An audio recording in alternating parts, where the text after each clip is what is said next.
It is a signal, a powerful, undeniable signal of a rare and complex mind navigating a world that often prioritizes simplicity, conformity, and superficiality.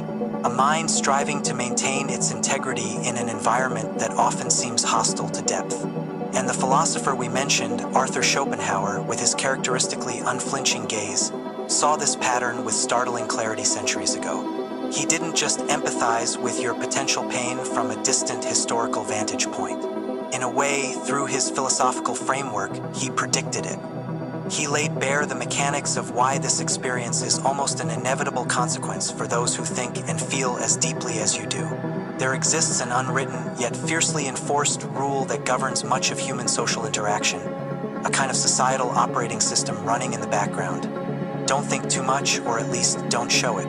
Don't question the collective script too loudly or too often. Don't deviate too far from the well-trodden path. Don't step out of line. The safety, they believe, lies in the center, in the crowd. Just echo what's popular.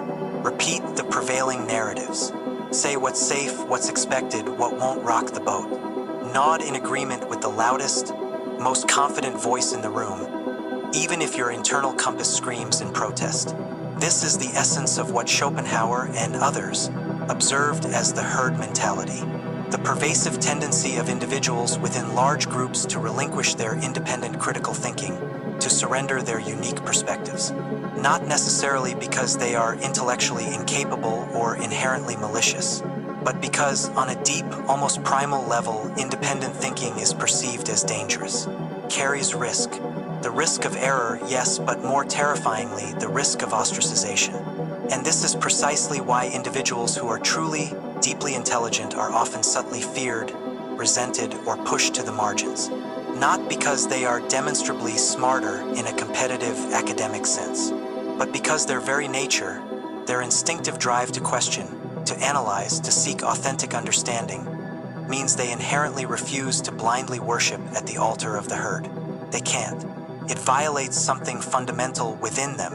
When one person in a group, comfortable in its shared assumptions, begins to earnestly ask, "But why are we doing it this way?"